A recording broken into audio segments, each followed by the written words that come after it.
Vamos lá, meus irmãos, vamos lá. Começando aqui nossa 7ª aula de introdução ao Novo Testamento 2. Já oramos como é costume. Nossas aulas são gravadas para que vocês possam estar utilizando, reaprendendo o que foi passado e no futuro, quem sabe, a gente possa estar passando esse material para outras pessoas, para eles serem abençoados também, tá bom? Boa noite, meus irmãos. Graças a paz. Graças e paz. Boa noite, pastor. Pastor. Boa noite, pai. Hoje nós estaremos estudando, irmãos, Colossenses. Estaremos falando também sobre as epístolas pastorais e, se der tempo, nós estaremos também falando sobre a 1ª e 2ª Tessalonicenses. Quero lembrar a todos que hoje é a nossa 7ª aula. Teremos mais 3 aulas a partir de hoje. Então, teremos a 8ª, a 9ª e a 10ª aula, que será a prova. Então, na realidade, teremos ainda mais 3 períodos. Tá bom? E aí eu quero concluir todo esse material com vocês durante esse período. Então, a gente vai correr bastante, tá? Lembrando que as nossas aulas são de introdução ao Novo Testamento e é normal que tenhamos muito material, muito mais do que aquilo que a gente pode até passar aqui num período de aula como hoje, tá joia? E agora, como é costume, eu quero ler para vocês, irmãos, um texto de Colossenses.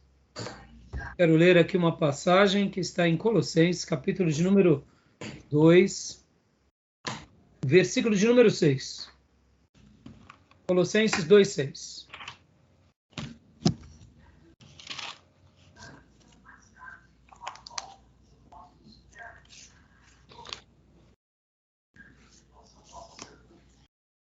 Colossenses 2:6, quem achou e quiser ler, pode ler, por favor, o versículo 6 e depois o versículo 7 também.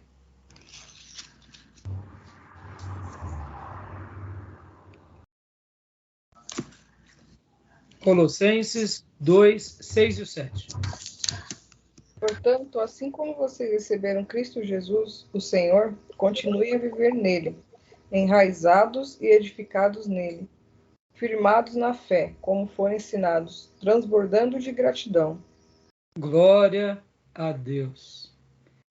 Esse versículo é simplesmente lapidar. Como recebemos Cristo, basta viver da forma que um dia recebemos. Como eu aprendi esses dias atrás com a nossa querida irmã Aline Castro, Jesus não precisa de mistura. Jesus não precisa de ser enfeitado. Somente Jesus. Ele nos basta. Como recebemos a Cristo, Jesus, o Senhor, continue a viver nele. Percebam que é uma relação de fé, de crença, de entrega, mas, sobretudo, também é uma relação também de uma experiência onde a gente é inserido. Viver nele, dando uma ideia de vamos até ele e vivemos dele, aprendemos dele, caminhamos com ele, porque estamos na pessoa dele. Uma das coisas que eu mais gosto nas Escrituras são essas construções em que o próprio Espírito Santo de Deus sempre nos deixa e nos ensina. Pode ver, a maneira em que o texto coloca é para que a gente continue a viver nele, apenas nele. E, ao mesmo tempo, o apóstolo Paulo, aqui guiado pelo Espírito Santo, ele vai fazer um trabalho muito lindo no versículo 7, fazendo uma analogia e um trocadilho de palavras, olha só, enraizados e edificados nele. O que vocês lembram com essa palavra enraizados? E com essa outra palavra, edificados? O que vocês lembram? Enraizado. Vem de que terminologia? Raiz. Raiz. Raiz. E Estruturado em raiz. edificados. Hã? Estruturado em raiz. E edificado. Se construindo nele, né? Crescendo nele. Olha que Construído sobre interessante. Como, Júnior? Construído sobre outrem. Construído sobre outrem, construído sobre outra coisa. Percebam, olha, enraizado remete à ideia de raiz, que remete à ideia de uma árvore. E edificado remete à ideia do quê? De uma construção, de um edifício, de um prédio ou de uma casa. Nós devemos estar em Jesus da mesma forma que recebemos ele. E nós devemos viver nele, na semelhança do quê? De uma árvore, que ela foi plantada e ela está no lugar e as suas raízes são profundas. Pode ver que as raízes, na grande maioria das árvores, ficam aonde? Debaixo da terra, ninguém vê. Podem ver que nós olhamos o tronco, os galhos, as folhas e os frutos, mas ninguém percebe as raízes. Somente os especialistas. Agora, uma coisa notória, quando uma árvore está morrendo, ou quando ela está tendo pouca força para produzir frutos, logo nós imaginamos, ela está precisando de vitamina, ela está precisando ser nutrida, ela está precisando ser tratada, as suas raízes, ela está precisando de adubo. Aí sim a gente lembra que essa árvore tem raízes, tem uma vida debaixo da terra. Mas na realidade, quando nós olhamos para uma árvore, ela é, se nós pudéssemos pegar ela como um raio-x, ela é tão grande por cima quanto ela é por baixo. E a expressão externa dela só será, de fato, visível, bonita, bela, frutífera e realizada, se embaixo essas raízes conseguem extrair todas as suas vitaminas e proteínas do substrato da terra. Então, percebam, a gente tem que estar em Jesus assim. A gente tem que estar enraizado nele. A gente tem que estar nele, mas a gente tem que estar enraizado nele. É uma coisa interna, ninguém vê. Assim como também a questão do edifício. Do edifício a gente olha somente o que sai da terra para cima. É claro que hoje nas nossas edificações temos muitas construções subterrâneas, mas mesmo uma construção subterrânea ele precisa também do quê? De um fundamento. Quando nós vemos um grande arranha-céu, a gente não imagina o tamanho de ferro que está por baixo da terra. A gente sabe que existe, porque senão não estaria de pé. Mas na realidade, assim é a vida de um crente. Quando nós olhamos um crente sólido, firme, um crente abundante, um crente que representa algo como uma construção, debaixo dele tem o quê? Tem ali as suas bases, tem os seus fundamentos. E essa construção só se manterá firme se a gente estiver sobre Cristo, a rocha da nossa alma. Tá bom, meus irmãos? Deixo aqui essa breve meditação para vocês, tá bom? Esse é um texto muito lindo. Paz, Gil! Como vai, meu irmão? Graça e paz a todos. Boa noite, meu irmão. Boa noite. Vamos lá. E agora vamos compartilhar aqui, meus irmãos, a nossa aula de hoje. Vamos trabalhar bastante aqui em Colossenses. Como eu disse, hoje a gente vai para Colossenses, as cartas pastorais e, por último, Tessalonicenses. Tá bom? Eu vou fazer esse caminho hoje. O material do nosso querido professor...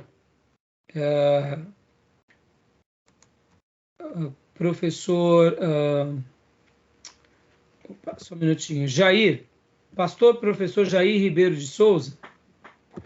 Só para vocês terem uma ideia, irmãos, o material dele, que é um material muito bom, o que acontece? As aulas dele, ele costuma dar no seminário Novo Testamento 2 até Colossenses.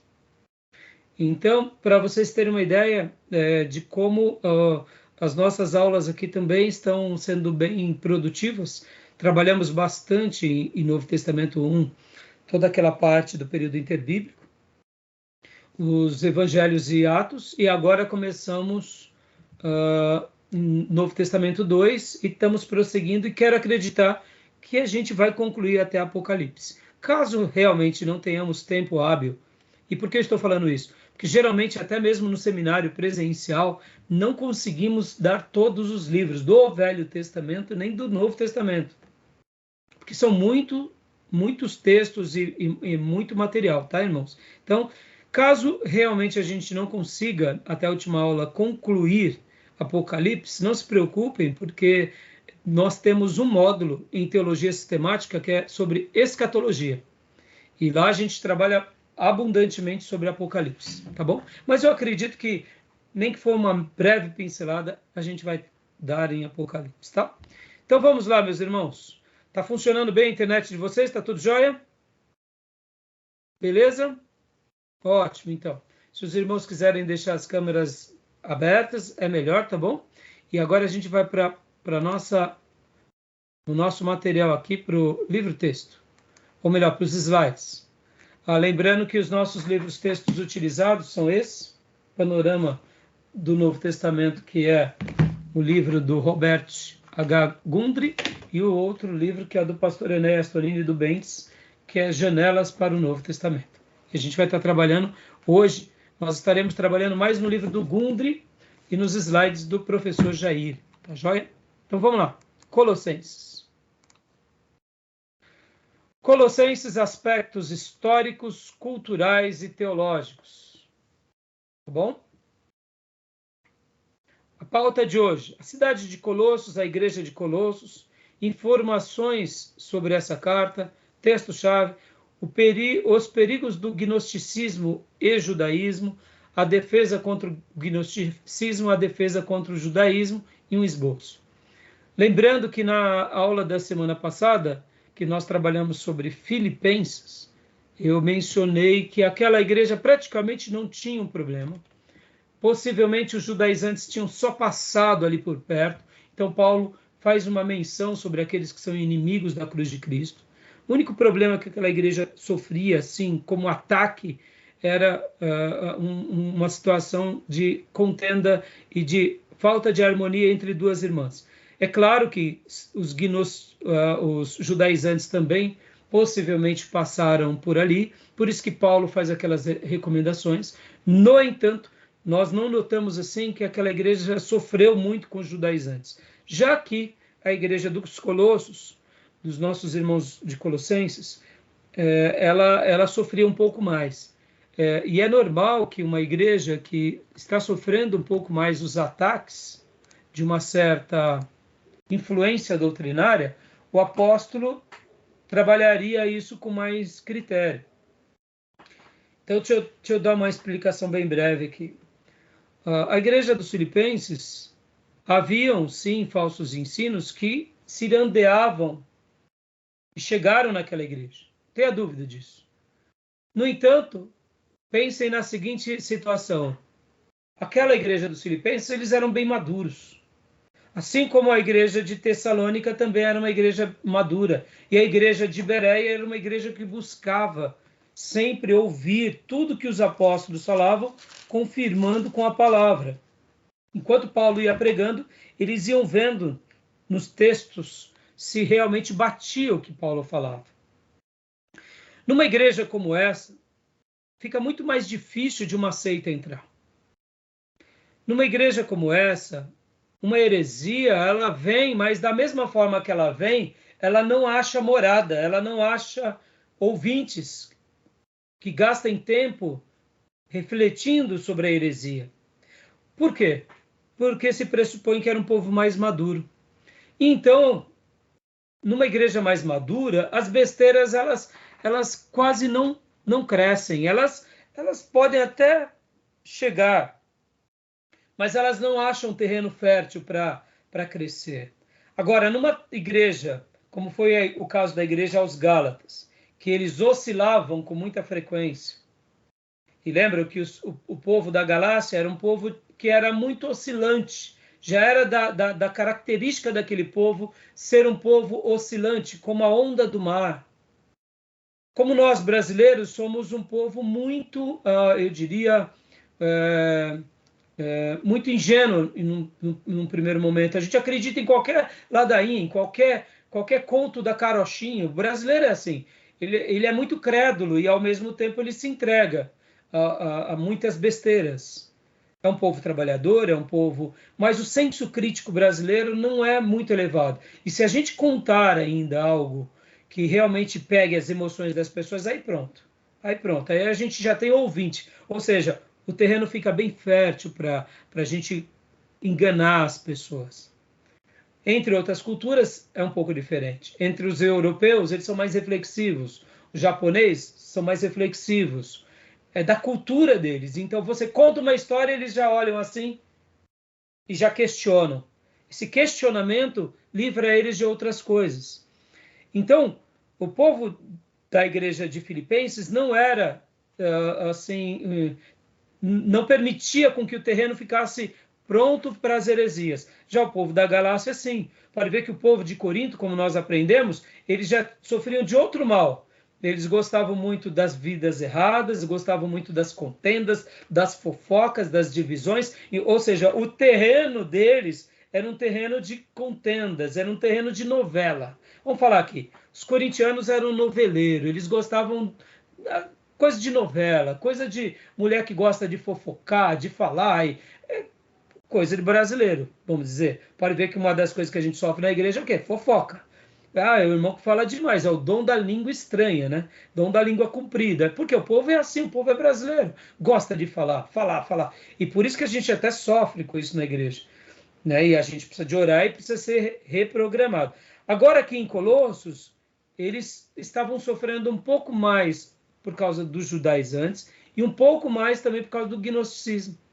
E é normal que os apóstolos, toda vez que eles viam que uma igreja estava sendo tentada numa área ou estava sofrendo por causa de uma área, como é o caso dos Gálatas, eles são enfáticos em curar aquela igreja com uma dose a mais do remédio sagrado.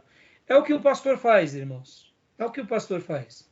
Então, a gente vai estar fazendo essa avaliação aqui, tá bom? Tudo bem até aí? Alguma dúvida?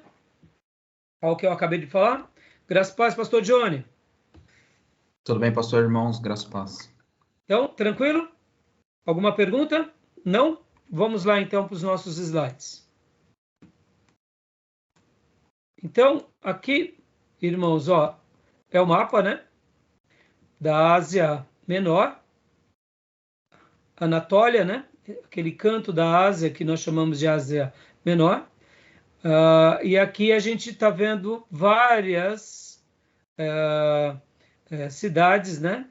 Que pertenciam a essa região, a cidade de Colossos, tá? Então, pode ver, ó, Pérgamo, Tiatira, Filadélfia, Sardes, Esmirna, né? Éfeso. Aqui são as 7, lembra das 7 cartas? As 7 cartas que João, guiado pelo Senhor, na visão que ele teve na ilha de Pátimos, ele escreve as 7 cartas do Apocalipse. Pode ver, ó, 1, 2, 3, 4, 5, 6, 7. E aqui a gente tem, ao lado de Hierópolis,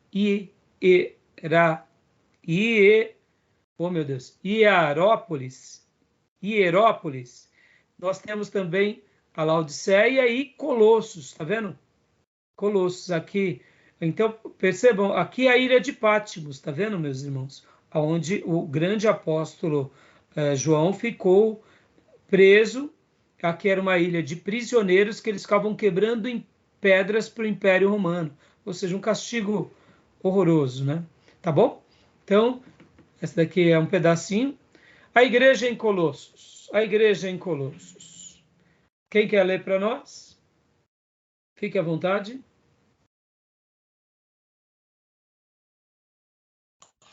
Pois não, posso falar?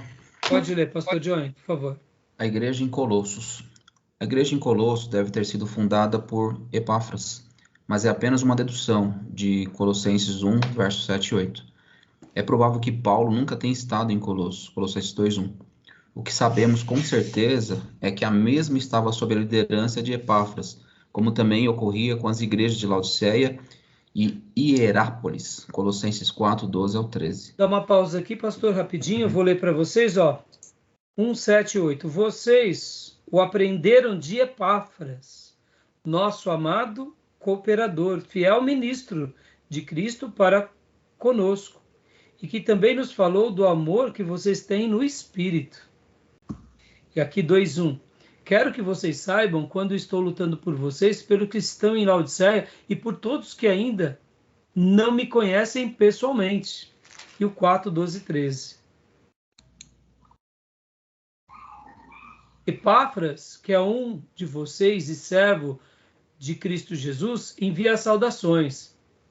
Ele está sempre batalhando por vocês em oração para que, como pessoas maduras e plenamente convictas, continuem firmes em toda a vontade de Deus.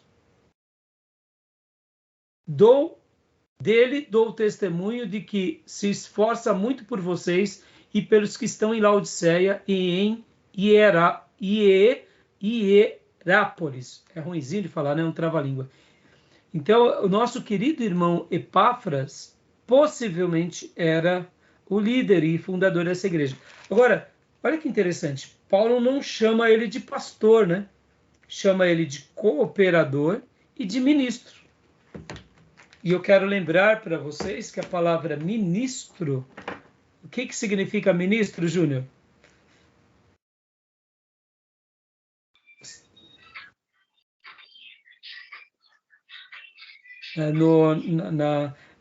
No direito, Júnior, o que seria um ministro? Ministro? É aquele que confiado. E travou um pouco, Júnior, desculpa. Fala de novo, Júnior. O ministro é aquele que é confiado a ele ao ministério, né? É do ministério. E a gente vê que hoje nós temos o quê? O Ministério da Fazenda, Ministério da Agricultura, Ministério... Não é assim, irmãos? Mas olha que interessante, irmãos, essa palavra na Bíblia, quer ver? Olha só. Eu vou abrir aqui My Bible 1:7, só para vocês terem uma ideia. A palavra ministro, que está na nossa Bíblia, ministro, é diáconos. E aí melhora um pouco, né, para nós. O que é um diácono, irmãos? Aquele que serve. É aquele que serve. Exatamente. Ministros, na realidade, até essa palavra, no nosso arcabouço jurídico e na divisão dos poderes, nós temos a ideia de que ele é um líder que cuida de um departamento e, por isso, de uma pasta, ele é o chefão, né? Mas, na realidade, essa é uma ideia gerada, né, pela tradição, né, política brasileira, porque a gente sabe que, no caso do Brasil, eles são os coronéis, né? Os coronéis do Brasil, ou seja, os manda-chuvas, os mandatários.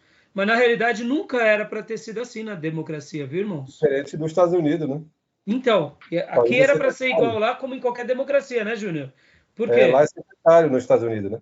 Secretário, né? Então, mas por quê? Aqui era para ser, no mínimo, assim, porque também somos uma democracia. E porque a palavra ministros, na sua origem, irmãos, é servo, é diáconos. É diáconos. Ou quando não, é eukônomos, que é também aquele servo que cuida das dispensas de um senhor. No caso de uma democracia, quem é o dono de todo aquele recurso, de todo aquele patrimônio? É o povo. Então, eles são servos do povo. Mas se perceba que num país onde há, né, muitas vezes, uma distorção de valores, eles viram os chefões, os donões. E não é assim. Só para vocês terem uma ideia, irmãos, Margaret Thatcher dizia-se o seguinte, que não existe dinheiro da República. O que existe é dinheiro do povo. O que o presidente, o ministro da Economia, presidente do Banco Central, e aí vai, todos esses que cuidam dos caixas do nosso país e do nosso tesouro, não é o tesouro do país, é o tesouro do povo. Não sei se vocês sabem. Porque seria tesouro do país se nós tivéssemos uma monarquia, e eis. Aí é diferente. Mas quando se trata de uma democracia, não. Então a palavra ministro, na sua melhor tradução, é servos. Lembrem disso. Por isso que a gente tem que votar correto e por isso que a gente tem que ter uma perspectiva de cidadania adequada. Porque o ministro da Fazenda é o servo da Fazenda. O ministro da Saúde é o servo da saúde. O ministro do Meio Ambiente é o servo do meio ambiente. E aí vai. Entendeu, irmãos? Deveria ser assim, tá bom?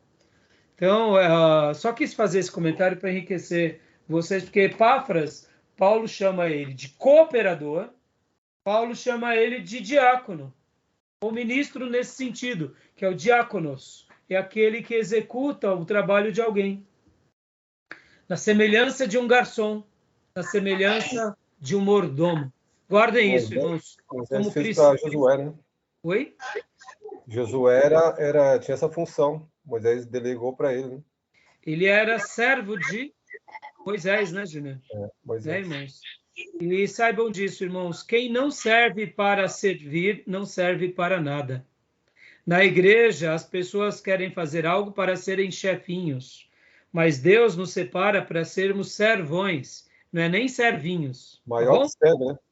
Hã? Maior que serve. Maior é o que serve. Maior é o que serve. Mas quantos são aqueles que só querem fazer alguma coisa na igreja por títulos, por cargos, por vaidades? Todo mundo que começa algo assim tem data de validade e não perdura. Deus não deixa. Porque a igreja, ela é o corpo de Cristo. E quem trabalha na igreja precisa ter aquilo que Paulo falava para Timóteo. Quando Paulo recomendava Timóteo aos filipenses e aos demais irmãos das demais igrejas, ele falava, porque Timóteo não busca os seus próprios interesses. Se alguém quer servir na igreja, ele precisa ter essa perspectiva. Ele não busca os seus próprios interesses. Ele busca o interesse de Cristo e ele busca servir a igreja. Porque quem não serve de todo o coração, não serve para nada. Essa é a perspectiva do reino. Tá bom, meus irmãos? Então, continua lendo para nós. Pastor Johnny, por favor, Colossenses 4.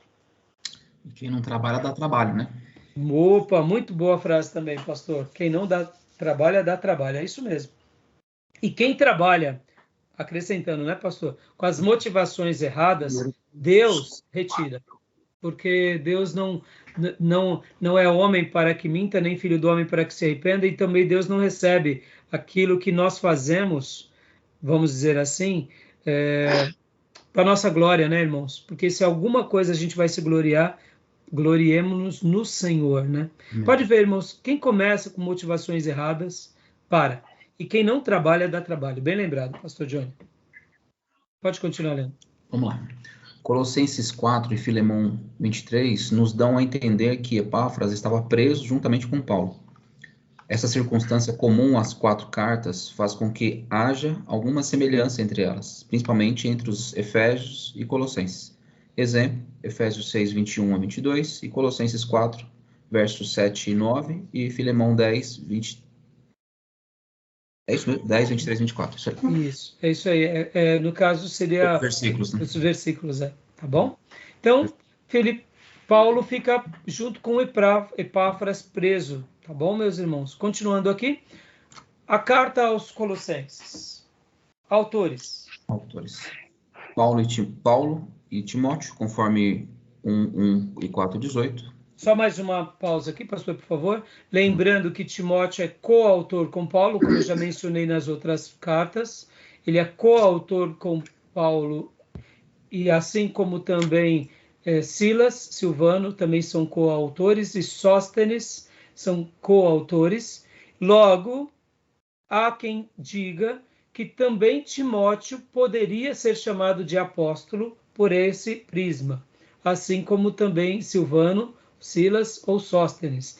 Essa é uma outra discussão. Mas seja o que for, esses irmãos eram coautores com Paulo. Assim como o Espírito Santo usou Paulo, usou também ao lado de Paulo Timóteo, e Timóteo junto com Paulo, e Paulo como líder deles, como líder de Silvano, Silas ou Sóstenes, escrevendo ali as cartas do Novo Testamento, tá bom? Eu já mencionei isso nas aulas passadas. A data? Isso, aproximadamente 60 ou 61 depois de Cristo. Local, prisão em Roma, conforme os capítulos 4, versos 3 e 4:18. O tema, a supremacia de Cristo. Classificação, epístola cristológica, doutrina de Cristo. Olha só que interessante, né, irmãos? Nesse caso, nós não temos uma discussão de que se foi na prisão de Roma ou se foi na prisão de Éfeso, como alguns sugerem. Mas é uma carta também chamada Carta da Prisão, tá bom? O tema é a supremacia de Cristo e a classificação é uma carta cristológica. O que é cristológica, irmãos? São doutrinas de Cristo. Ela vai trazer essa, assim como o Evangelho de João, é um evangelho que mostra o Jesus divino, na carta aos Colossenses, nós notaremos que a pessoa de Cristo é o assunto central. Aí eu pergunto, por que razão? Porque possivelmente aquela igreja estava sofrendo sobre essa questão. Essa era a questão que estava, de fato, fazendo com que a igreja sofresse. Tá bom? E aí Paulo, guiado pelo Espírito Santo, dá uma resposta. Texto-chave, pode ler para nós, pastor? Joia. Visto que vocês já se despiram do velho homem com as suas práticas e se vestiram do novo, o qual está sendo renovado em conhecimento, à imagem do seu Criador, nesta nova vida já não há diferença entre grego e judeu, circunciso e incircunciso, bárbaro e cita, escravo e livre, mas Cristo é tudo e está em todos. Colossenses 3, do 9 ao 11. Glória a Deus, que texto maravilhoso, irmãos. Né? Olha só que texto lindíssimo, texto maravilhoso. Visto que vocês já se despiram do velho homem com suas práticas e se revestiram do novo, o qual está sendo renovado em conhecimento à imagem do seu Criador. Percebam a figura de linguagem que Paulo usa. Eu amo, irmãos, essas analogias paulinas. Não só aqui, mas a Bíblia ela tem esse poder de comunicação. É o próprio Espírito Santo usando os apóstolos. Eu gosto muito, se despiram, tiraram a roupa do pecado. Você tira. O que éramos, irmãos? Éramos mentirosos, capa da mentira. Éramos gananciosos, capa da ganância. Éramos muitas vezes pecadores nos pecados mais variados, uns com vício, outros com prostituição, outros com maledicência, com mentira. Vai colocando a roupa. E aí? Tá ficando muito cheio de roupa aí ou não? E de entulho? Né? Pode ver, são roupas que a gente foi colocando em cima de nós durante uma vida toda. Práticas pecaminosas. Agressividade, vingança, maldade, ausência de perdão, ausência de amor. Olha as roupagens. E aí Paulo fala o seguinte, que quando nós recebemos a Cristo de todo o nosso coração, por isso que ele fala lá no 2,6, portanto, assim como vocês receberam Cristo Jesus o Senhor, eu recebi ele. Se eu recebi, eu troco o jugo, lembra? Vinde a mim, todos vocês que estão cansados e sobrecarregados, que eu vos aliviarei. Todos nós temos roupas do pecado e um jugo. Quando aceitamos a Jesus, nós entregamos o nosso jugo e nós nos despimos, tiramos a roupa da mentira, a roupa do pecado, a roupa do ódio, e agora nós nos revestimos. Isso que é o mais lindo. Nós nos revestimos do quê? Do novo. E se revestiram do novo, o qual está sendo renovado em conhecimento. Ou seja, a gente se reveste. Aprendi algo novo, aprendi a ser santo. Então eu pego agora, jogo fora a roupa do pecado e me visto com a jaqueta da santidade, com a jaqueta da virtude, com a roupa da verdade. Que isso tudo é nos dado por meio do quê? Do conhecimento. Por isso que um conhecimento, como eu disse domingo, como eu falei na terça passada, e repito, um conhecimento que não leva-nos à prática, ele é estéril. Ele não vale de nada. Pelo contrário, vai ser sentença sobre sentença. Se eu sei de algo e não faço, aquele conhecimento é inoperante. A gente tem essa mania. Eu aprendi. Eu sei. Mas isso é para o pastor. A gente vai hoje trabalhar nas cartas pastorais. E eu não vou queimar etapa para chegar lá, que eu tenho muita coisa para falar para vocês. Mas, irmãos, Todo conhecimento que ele não leva-nos à prática, ele é infrutífero, ele é estéril, ele é inútil, não presta para nada. Seria melhor nem ter aprendido, porque aprender algo e não praticar não vale de nada, irmãos. É inoperante. Pastor, mas a gente não aprende tanta coisa na vida. Então, eu sei que a gente aprende, e a nossa formação na escola é uma formação baseada na transmissão de conhecimento. Mas não é a transmissão do conhecimento apenas por ser transmissão do conhecimento. É a transmissão do conhecimento para nos gerar até vida, dar resultado. Na perspectiva sagrada, pode ver, todo conhecimento levava-os à prática, porque a fé sem obras é morta. Bem simples assim. Tá bom, meus irmãos? Então, guardem isso no coração de vocês. Ó. E aqui, prestem bastante atenção, como eu costumo dizer até na igreja, os olhos de vocês nos meus olhos. Seminarista gosta demais de conhecer, mas muitas vezes é lerdo para fazer as coisas. Que Deus nos livre dessa praga. E ministros do Evangelho, muitas vezes, eles aprendem um pouco mais, se colocam na tribuna, no púlpito, e as pessoas falam, nossa, como Deus tem falado por meio do Senhor, como Deus tem falado por meio da irmã, e a gente fica tranquilo achando o seguinte, que o que eu faço só no púlpito tá bom. Não, meus irmãos, prestem atenção. Se o que eu falo no púlpito eu não levo para casa e não tento praticar, mais cedo ou mais tarde eu não vou ter vigor de subir no púlpito. Porque a obra de Deus ela é séria. E aquilo que nós fazemos no particular e no íntimo, nós temos poder para a vida toda, inclusive para o púlpito. Mas aquilo que a gente só faz no púlpito e não faz no particular, a gente não tem poder. Lembra da última aula que eu falei de Filipenses? Que quanto mais submissão, quanto mais sujeição a Deus, mais poder. E a submissão e a sujeição não são no púlpito, é na vida toda, e o púlpito é um pedaço muito curto da nossa trajetória. Então tomem muito cuidado, irmãos. O conhecimento ele é ótimo, mas ele ensoberbece. O conhecimento é fantástico, mas quando ele não é levado à prática, ele é inútil, ele é inoperante, ele é estéril, e ele só vai servir para nos condenar. Que Deus nos livre disso, tá bom, meus irmãos? Tá joia? Então, continuando aqui o nosso slide. Propósito do livro. Propósito do livro. Pode ler, pastor Johnny. Vamos lá. O apóstolo Paulo escreveu aos Colossenses depois que foi informado sobre a situação espiritual daquela igreja, através de Epáfras, um colossense fundador e dirigente desta igreja, numa época em que falsos mestres tentavam combinar elementos do judaísmo e da filosofia secular, gnosticismo, com as doutrinas cristãs. Ou seja, fazia um balaio de gato, né? O judaísmo já é uma praga. E ainda com o gnosticismo, irmão, pelo amor de Deus, aí misturando tudo isso com o cristianismo. Então, percebam que Epáfras vem até Paulo e relata. Deixa eu ensinar uma outra coisa aqui para vocês, meus irmãos. Olha, irmãos, a vida de um pastor ela é muito curiosa, porque Deus vai te revelar muitas coisas quando você estiver cuidando de um ministério, de um departamento, ou quem sabe de uma igreja local, ou mesmo auxiliando uma igreja local. Deus revela mesmo. Deus revela em sonho, Deus revela por meio de percepções, por meio de situações, e até acontecimentos, viu, irmãos? Mas olha, deixa eu dizer uma coisa a mais para vocês. Quando Deus não revela, o povo conta, tá, meus irmãos? Guardem isso. Isso também tem hora que isso é uma bênção, viu? É verdade, tem hora que a gente precisa ser informado, né? Quando Deus não revela, o povo conta. Então, nesse ponto, pastor, mas o senhor falou de fofoca ainda agora. Eu sei que pode ter gente que vem como fofoca, mas a gente, como pastor, é importante a gente estar a par do que está acontecendo.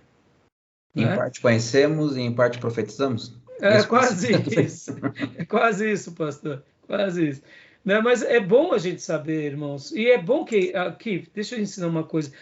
Pastor, não é, então quer dizer que o irmão é X9, o irmão é tagarela, poxa, o irmão é cagueta. Não, não é isso, irmãos. Pense assim, irmãos. Deixa eu até ensinar uma outra coisa para vocês aqui. Nós, como servos de Deus, precisamos ter um... Nós não somos como o mundo, irmãos. Felipe Ente, esses dias, trouxe um título, pregou, e quarta-feira retrasada, eu achei lindo o título dele. Ele falou assim: sim, somos diferentes. Que título lindo. Sim, Somos diferentes. Eu falei, filho, não precisa falar mais nada. Só aqui já é a mensagem, né? A mensagem já é a tese. Falei, lindo, lindo. Sim, somos diferentes. O que eu quero dizer com isso, irmãos? Guardem isso. Numa igreja local, se eu sei que o meu irmão está fraco, eu oro por ele. Se eu sei que o meu irmão está sendo alvo de seitas, eu vou orar por ele e vou tentar ajudar ele. Se eu noto que ele está dando ouvidos, não é CX9, cagueta, delator, falar para o pastor. O pastor é o que cuida da alma dele. Seria um ato indecoroso eu falar para todas as pessoas, e menos para o pastor, aí sim. Porque aí o irmão pode até ficar achando que eu me meti com a língua nos dentes e tal. Mas quando eu chego para o pastor e o irmão de repente descobre e ele fica bravo, fala, irmão, olha, ou irmã, eu orei por você, venho tentando te ajudar, mas eu vi que você precisava de uma ajuda mais séria. E o pastor, ele é o médico da nossa alma. O problema, irmãos, é que os pastores hoje em dia, eles não estão pastoreando como deveriam, infelizmente. Eles querem recursos e dinheiro. Então, se o irmão pode dar um bom dízimo, ele cuida bem. Se o irmão não pode dar nada, ele não cuida. Então, virou um negócio. Infelizmente, porque o verdadeiro pastor, ele vai pastorear quem dizima e quem não dizima. Ele vai pastorear o crente e até aquela alma que está entrando na igreja que ainda não é crente. Ele vai tentar levar todos a Cristo. E o verdadeiro pastor, ele se preocupa com qualquer alma.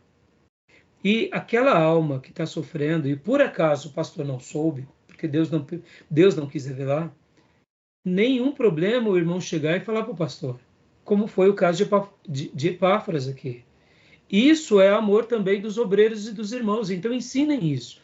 Falar para o pastor, e aqui entra até um outro ensino. Como nós devemos falar?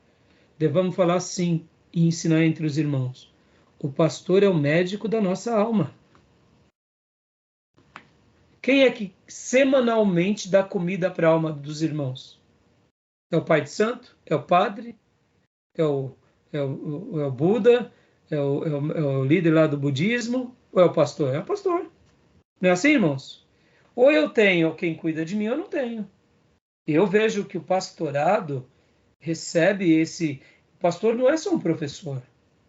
Ele é aquele que cuida da nossa alma, do nosso espírito. No seminário aqui a proposta é diferente, é que eu estou treinando vocês para o ministério.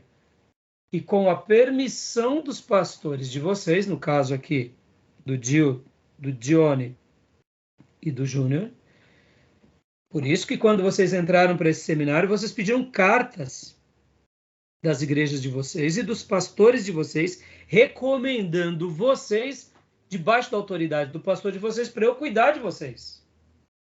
Então, eu sou um pastor amigo do pastor de vocês, treinando vocês para o ministério para vocês servirem com excelência lá. Porque lá ele é o médico da alma, aqui eu sou um treinador de ministério que estou ajudando vocês a enxergar melhor o papel de vocês, o reino, as doutrinas e a igreja local, para trabalhar em harmonia, em submissão com o pastor titular. Olha só. Quando eu não tenho essa visão de que meu pastor é o meu guia, aqui, irmão, sem besteira, tá? Não estou querendo ir para o lado místico, eu não vivo ser meu pastor. Não, não, irmão, não é nada disso. Estou querendo aqui só resgatar aquele princípio bíblico do Velho Testamento e do Novo, dos pastores de Israel. No Velho Testamento, que eram os profetas e sacerdotes, e dos pastores do Novo Testamento, que eram os apóstolos, mestres, evangelistas, e até apóstolos. Simples assim. Eles não eram perfeitos, mas eles que cuidavam. Então, irmãos, essa questão aqui ela é muito importante, sabe? De você ver que Paulo aqui ele estava dando um remédio na altura. Mas ele só conseguiu, olha como isso é importante, ele só conseguiu dar esse remédio na medida certa porque Epáfras falou. Como que o pastor vai poder ter efetividade na igreja se ele não está sabendo dos problemas que está acontecendo? Porque se ele não está sabendo dos problemas que está acontecendo, a gente deduz várias coisas. Que o pastor não é muito querido, em primeiro lugar. Segundo lugar, as pessoas não confiam no pastor. Terceiro lugar, que as pessoas acham que o pastor não tem competência para resolver ou dar uma resposta bíblica. Perceba, não falar ao pastor é pressupor que o pastor ou é incompetente, ou é incapaz, ou não é confiável. É. Falar para o pastor é acreditar que ele tem competência, é acreditar que ele vai dar um remédio e é acreditar que ele é um homem de Deus que vai ser confiável.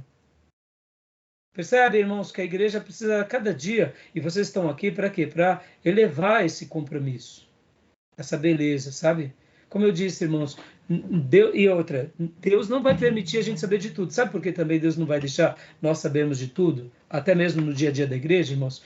Porque Deus vai surpreender a própria Irmandade com aquelas mensagens que Deus coloca nos nossos lábios. E quando Deus coloca nos nossos lábios... Tá bom, Fabiano? Fique em paz, meu irmãozão. Um abração, viu? Deus te abençoe, Fabiano. E o que acontece? Muitas vezes tem um irmão ou uma família passando por um dilema, eles estão orando. Não é que eles acham que o pastor é incompetente, não é que eles não confiam no pastor, nem que eles estão ali orando e buscando a Deus, tentando solucionar. Porque também, irmãos, tem irmãos que também o oposto e o extremo também é doentio, viu? Ai, pastor, pisei no rabo do meu gato, ora por mim. Pelo amor de Deus também, né? Tem hora que é que nem um amigo meu disse assim, um dia conversando comigo, o pastor também, falou assim, ei, pastor, né, você muitas vezes está lá no escritório da igreja e o pessoal vai lá, né, vai lá só ficar jogando conversa fora, achando que a gente não tem nada para fazer. Aí eu dei risada, né? Porque tem pessoas que assim, te vê na igreja, no escritório e fala, vai lá, não tem o que fazer, vai lá, achando, pastor, eu vim aqui para a gente ficar conversando. Bom, desculpa, né? Além de dar aula, o senhor trabalha, né? O senhor, além de dar aula, o senhor trabalha, né? O senhor não tem que fazer. Então, assim, tem gente que não fica no mundo de Bob, né? Então, assim, eu dei risada, né? E voltando. Então, tem irmãos que qualquer coisa, sabe? Ai, pastor, ora por mim porque hoje eu não almocei direito, o almoço não caiu bem. Ai, pastor, pelo amor de Deus, tem coisa que não precisa, né, irmãos? Mas, tirando essas besteiras, voltando aqui. Muitas vezes Deus não nos deixa saber das coisas de fato, porque Ele quer nos usar no púlpito. E aquela família vai ser ministrada no púlpito. Isso é maravilhoso também. E para nós não saber é até melhor, porque a pessoa diz, poxa vida, eu estava orando tanto, pedindo uma resposta, o pastor parece que tirou, sabe, ele parece que estava lá ouvindo a minha oração, a minha, da minha esposa, dos meus filhos. Então, é tudo isso. Então, aprendam isso. Ensine a igreja a compartilhar ao pastor, aos líderes principais, não aos demais. E depositem essa confiança. E também guardem essa frase. Quando Deus não revela, o povo conta. Tá bom? E já que se trata de um povo que gosta de falar, a gente acaba sabendo até de um pouquinho a mais. Né, pastor Giovanni? Ai, ai. Exatamente. Os perigos do gnosticismo e judaísmo. Leia para nós agora, Maísa, por gentileza. Alguns líderes estavam se infiltrando na igreja e levando influências judaicas e filosóficas. 2:8, produzindo heresias. A parte filosófica em questão era a doutrina dos gnósticos. Juntando tudo isso, os irmãos estavam sendo pressionados em relação aos seguintes pontos: valorização dos ministérios do gnosticismo, adoração a anjos, aos quais os gnósticos atribuíam a obra da criação, ascetismo exterior, abstinência de comidas e bebidas, influência gnóstica e judaica. Dá uma pausa aqui, filha. Só vou dar uma pincelada bem breve sobre esse ensino do gnosticismo. O que era o gnosticismo nos tempos bíblicos, irmãos? Era uma filosofia misturada com religião, onde eles, por meio do conhecimento, entendiam Deus e a obra de Deus. E era uma filosofia, porque isso vinha mais de culturas gregas. E o que acontece, irmãos? O gnosticismo, eles tinham uma ideia do seguinte: tudo que é da matéria é pecador, e tudo que não é da matéria, que é do espírito, é santo. Então eles faziam uma separação. Então quando eles olhavam, por exemplo, para Jesus, eles falavam, não, Jesus não veio em carne, Jesus veio só em espírito. Um anjo é um ser sagrado porque ele é só espírito. E nós, seres humanos, nunca vamos conseguir essa santidade porque somos carne. Mas para que a gente melhore na nossa evolução espiritual, a gente tem que ficar fazendo o quê? A gente tem que fazer uma abstinência de comidas, temos que buscar o conhecimento, e dessa forma a gente vai melhorando e vai evoluindo, mais ou menos como uma ideia de evolução, quase como que uma ideia meio espírita. E, ao mesmo tempo, essa igreja sofria do gnosticismo e também estava sofrendo do quê? Dos judaizantes. O que eram os judaizantes? Dando uma breve explicação também. Eram judeus que se converteram, e esses judeus que se converteram, eles continuavam obrigando os demais cristãos a praticarem o velho mandamento, guardar o sábado, fazer a circuncisão, fazer os sacrifícios, ir a Jerusalém, adorar a Deus no templo, ou seja, de nada tinha valido a obra de Cristo. Então a igreja foi foi crescendo, Paulo foi ganhando, juntamente com os apóstolos, mais judeus, e de repente chegavam esses judaizantes e diziam, olha, então, você já está guardando o sábado? Não está, então está errado. E começava então a fazer com que os novos cristãos, sendo eles judeus ou gentios, começassem a praticar o Velho Testamento. Se eram judeus convertidos, eles até tinham uma certa dúvida, porque eles não sabiam o que podiam e o que não podiam. Mas se eram gentios, que nunca tinham feito o Velho Testamento, aí a cabeça deles pegava fogo. Por quê? Porque vinha um apóstolo e pregava o evangelho de Jesus, eles se convertiam, e aí vinha um grupo de judeus e começava a falar para eles fazerem todas as leis de Moisés. Aí eles pegavam, a cabeça deles ficavam muito agitadas. Naturalmente, como a nossa. Se chegasse um grupo falando que a gente precisa guardar o sábado, fazer os mandamentos, fazer a circuncisão e etc e tal. Então, essa igreja sofria dessas duas frentes, do gnosticismo e da influência dos judaizantes. Tá bom? Então, só uma breve explicação. Já tratei disso em outras aulas. Vamos tratar disso também um pouco mais nas epístolas de João. E também vamos tratar mais do gnosticismo também em teologia sistemática. Tá bom, meus irmãos? Como é uma aula de introdução, não dá para a gente ser muito profundo, tá? Pode continuar, Maísa?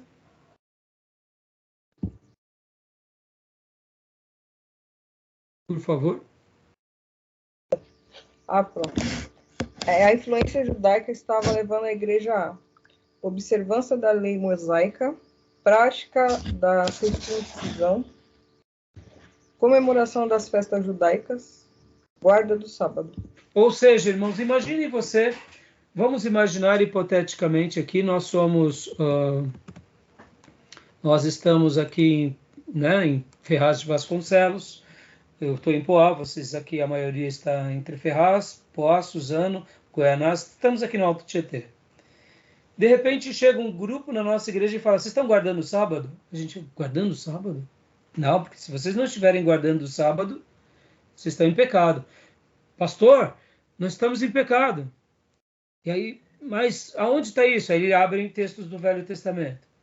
Aí a segunda pergunta, vocês já fizeram a circuncisão? Aí, pastor, aqui ninguém fez a circuncisão. Ou seja, isso vai gerando confusão na nossa vida.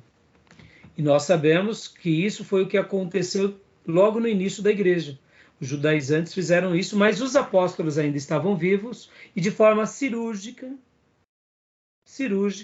cortaram esse mal. Por isso, Paulo fala muito contra a lei, e eu expliquei muito isso na carta aos Romanos. Expliquei mais sobre os judaizantes quando estudamos a carta aos Gálatas. E vou trabalhar um pouco mais sobre o gnosticismo na carta de João. Mas, assim, o gnosticismo, ele era uma corrente filosófica que atrapalhava muito as pessoas, principalmente essa região da Ásia. Porque essa região da Ásia Menor, a maioria das pessoas não eram judeus. Lembro que na aula passada que estudamos sobre a igreja de Filipos, ali era uma colônia romana. Sendo uma colônia romana, a comunidade judaica era pequena. Quando aquela igreja foi crescendo com quem? Na sua grande maior parte era de gentios. Logo, os gnósticos podiam ter muito mais facilidade para influenciá-los do que os judaizantes, porque eram ideias dos gentios, dos gregos, dos romanos, tá bom? Tudo bem? Até aí tudo jóia? Tranquilo? Alguma pergunta, alguma dúvida? Não? Tudo beleza. Beleza, então vamos lá. Maísa, leia para nós a defesa contra os gnósticos. Os gnósticos acreditavam que o mal estava ligado à matéria. Portanto, não foi Deus quem a criou, mas sim os anjos. Se a matéria é má, então a encarnação divina não era uma possibilidade, negando a divindade de Cristo. Olha só, olha como que uma doutrina, quando ela entra como uma heresia, ela é prejudicial. Então, pode ver que eles acreditavam que o mal estava ligado à matéria, né? Já naturalmente iam negar a divindade de Cristo porque Cristo reencarna. Ou seja, o que é encarnação? Irmão, guardem isso. A Bíblia nunca vai falar de reencarnação. A Bíblia fala de encarnação. O que é encarnação? É o Deus Filho, que era espírito e que vira carne em Jesus. Quando ele é colocado no ventre de Maria, pelo poder do Espírito Santo, ali onde há a fecundação com o óvulo de Maria, o milagre do nascimento virginal, ali Jesus começa o processo de encarnação, ele nasce. E aí, quando ele nasce, é o Deus Filho encarnado, ou seja, em carne. Ora, se Jesus nasceu em carne, logo, então vamos questionar a divindade de Jesus. Ou Jesus não é divino, ou Jesus não nasceu em carne. Estão entendendo? Mas eu digo o contrário. Jesus é divino, Jesus é Deus, e Jesus é 100% homem, ele nasceu em carne. Por isso que ele é o nosso Salvador, tá bom? Segundo ponto, Maísa, por gentileza. Em seu combate, Paulo destaca a supremacia de Cristo. A sua divindade e a sua obra na cruz eram elementos plenamente suficientes para a refutação de todos aqueles ensinamentos judaicos e filosóficos. Magnífico. Eu quero pedir para que um irmão leia para nós 2:8 e 10. 2:8 ao 10.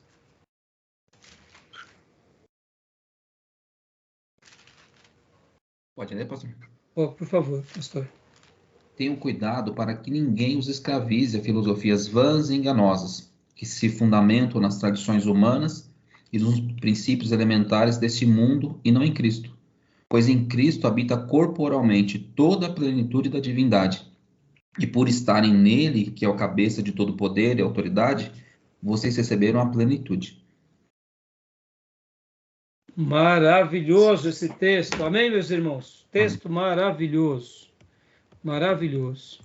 Meus irmãos, está dando aqui 58 minutos. Vamos dar uma pausa agora. Alguém tem alguma pergunta? Querem fazer alguma pergunta? Tem alguma dúvida? Tranquilo? Tudo bem até agora? Até aqui? Tudo jóia? Maravilha, então. Então, vamos dar a nossa pausa de 3 minutinhos? Beber água, ir ao banheiro e já voltar para a gente continuar? Podemos? Podemos? Então, deixem ligado aqui. E aí a gente já volta em instantes, tá bom, meus irmãos? Ok. Então, até já.